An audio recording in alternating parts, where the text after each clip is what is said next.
In a world of fantasy and war, what will determine the victor will be the fire in your eyes and the love you share for your country.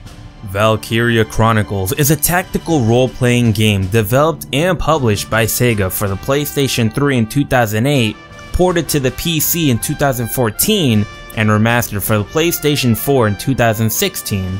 This game was suggested and gifted by Bladed Wind, and along with his great generosity that I appreciate to the max, it's time to jump into a world where wars are fought with tanks, rifles, and an odd javelin too.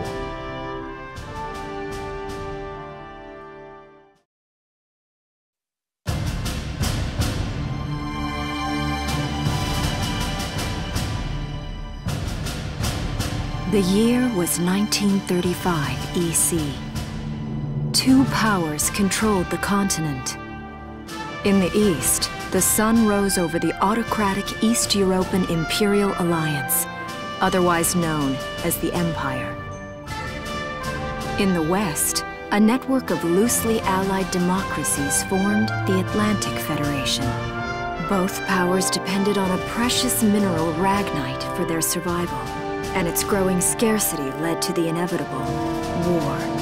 Hostilities began in the east when the Empire aggressively crossed their western border. The Atlantic Federation responded, and the Second European War was on.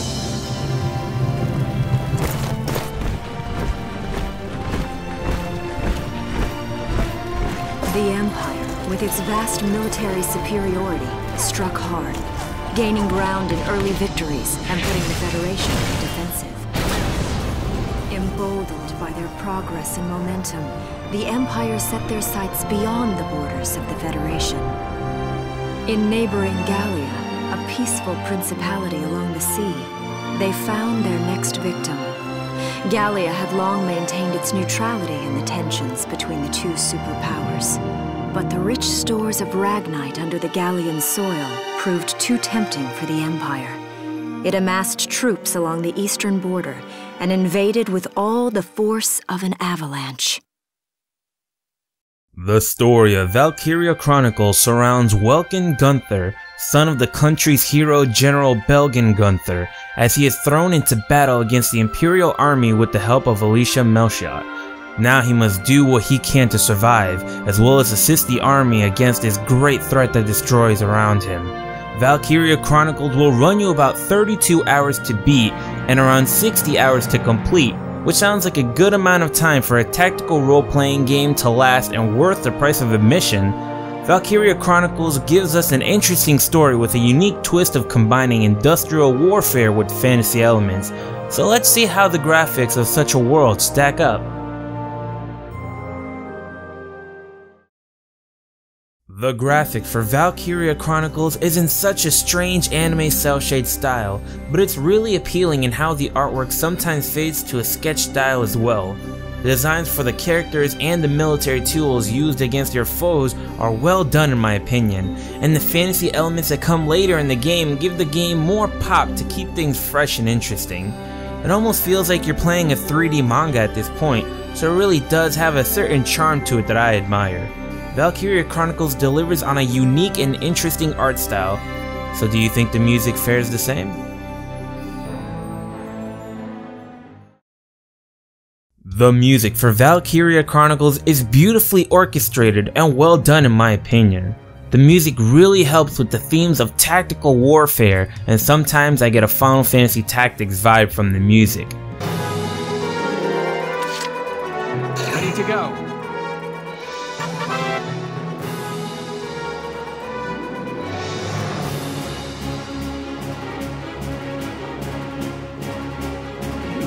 I specifically enjoy the calming musical pieces the most.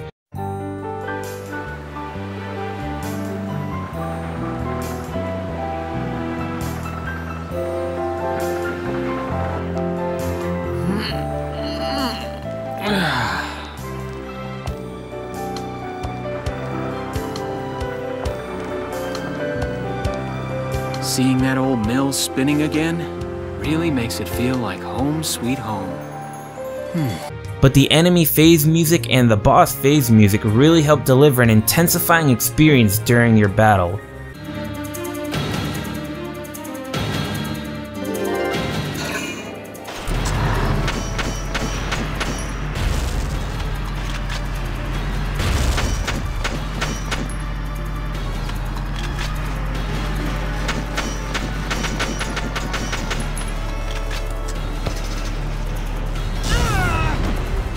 The voice acting for the game is also pretty enjoyable, though there are some moments where I feel the voice acting falls flat and feels monotone.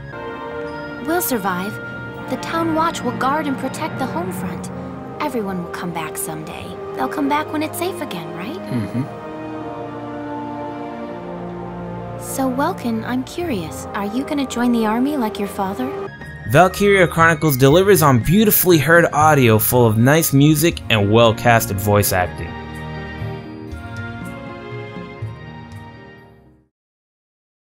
For a game all about tactical warfare, it should be no surprise they choose a tactical role-playing approach to the gameplay, but it's done in such a unique way.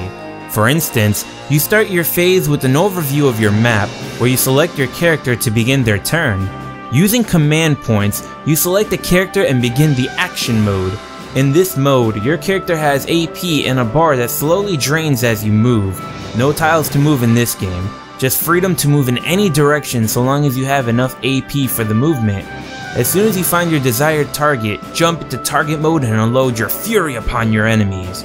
You'll get stats to help as well, such as how many hits it would take to defeat your enemy, among other things.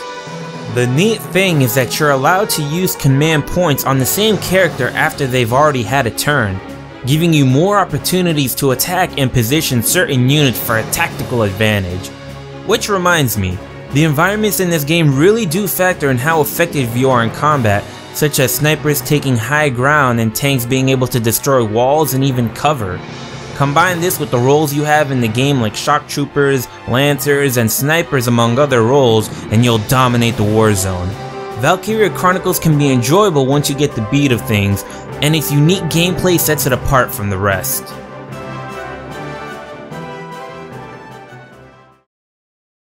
Valkyria Chronicles is an interesting take on war and fantasy combined, and is a unique gameplay experience I highly recommend people giving a try.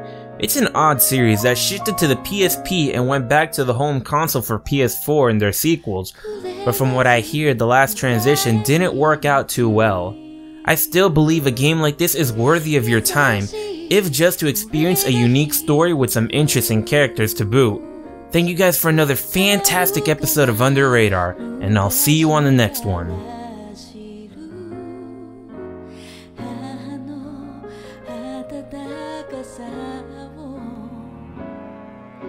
愛され